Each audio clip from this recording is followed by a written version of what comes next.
The Marines hit the beach before dawn.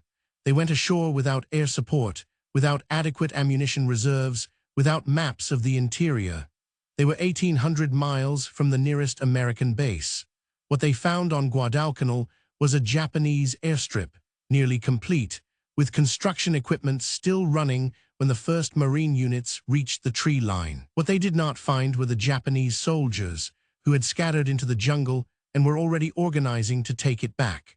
The 6-month struggle for that single airstrip would become the longest and most brutal American campaign of the Pacific War, fought simultaneously on land, at sea, and in the air, with neither side able to afford to lose it. On the 7th of August 1942, the 1st Marine Division landed on Guadalcanal and the smaller islands of Chilagi and Gavutu in the southern Solomon Islands. It was the first American offensive ground operation of the entire war. The half-finished airstrip, which the Marines completed in 2 days and named Henderson Field after a pilot killed at Midway, was the objective. Whoever controlled Henderson Field controlled the air over the Coral Sea. Whoever controlled the air controlled the sea lanes. And whoever controlled the sea lanes controlled everything: the reinforcements, the food, the ammunition, the medicine, the men. Japan understood this within hours of the landing. Every major operation the Japanese undertook for the next 6 months was aimed at one thing: retaking that runway. Japan's first response came 48 hours later.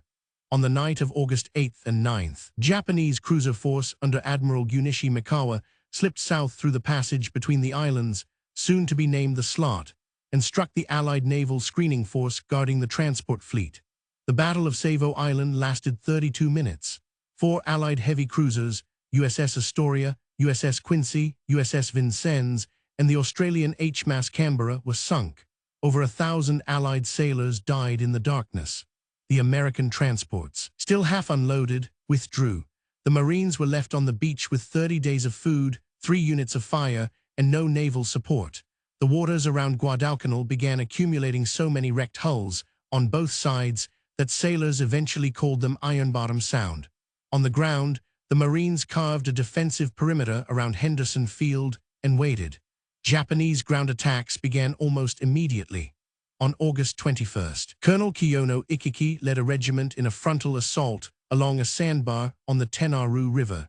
The Marines held their fire until the Japanese were in the open, then cut them down with rifles, machine guns, and a flanking attack from behind. Of roughly 900 Japanese soldiers, fewer than 30 survived. Ikiki burned his regimental colors and shot himself. The attack had been ordered because Japanese intelligence estimated fewer than 2,000 Marines were defending the field. There were nearly 11,000. Through September and October, Japan escalated. The Tokyo Express fast destroyer convoys running down the Slot at night delivered thousands of additional troops, supplies, and artillery. Japanese bombers hit Henderson Field every day. Japanese battleships shelled it at night. The Marines fought in mud and monsoon rain, eating 1 meal a day, shaking with malaria, running out of aviation fuel. The Cactus Air Force, the collection of Army, Navy, and Marine aircraft defending the field, lost pilots faster than replacements arrived. Still, Henderson Field flew. On September 12th and 13th, the Kawaguchi Brigade's assault on what became known as Bloody Ridge, a coral spine directly south of the airfield, was stopped in close quarters, fighting by fewer than 800 Marines under Colonel Merritt Edson. When the sun came up on September 14th, the ridge was covered in Japanese dead, and Henderson Field was still in American hands. The naval battles reached their peak in November. During the 3-day naval battle of Guadalcanal, 2 American admirals, Daniel Callaghan and Norman Scott, were killed on their flagships in the same engagement. American cruisers and destroyers fought Japanese battleships at close range in the dark. Warships passed within 1,000 yards of each other, firing point-blank. By the end of the month, 24 ships had been sunk within 40 miles of the island. But the Japanese logistical pipeline was breaking. More and more destroyers were arriving at Guadalcanal and leaving without completing their deliveries. Aircraft losses were unsustainable. In December, Imperial General Headquarters made the decision that could not be admitted in public. Guadalcanal would be abandoned. Between February 1st and 7th, 1943, 19 Japanese destroyers executed a brilliant evacuation, extracting more than 10,000 survivors under the nose of American forces who believed the convoys were bringing reinforcements. When the island was declared secure on February 9, 1943, the campaign had consumed 6 months and 3 days.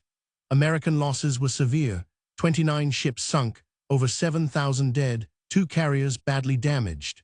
Japan's losses were catastrophic: 38 ships, 860 aircraft, and approximately 31,000 men.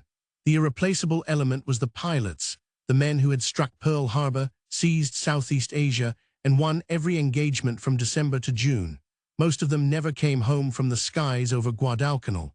Guadalcanal was the turning point of the Pacific War. Before August 7, 1942, Japan had never lost a campaign.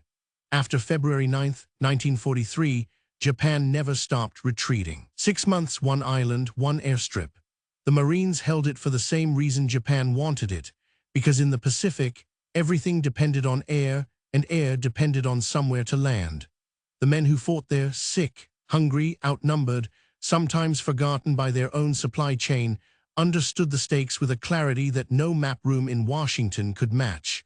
They called it the canal, and they did not leave.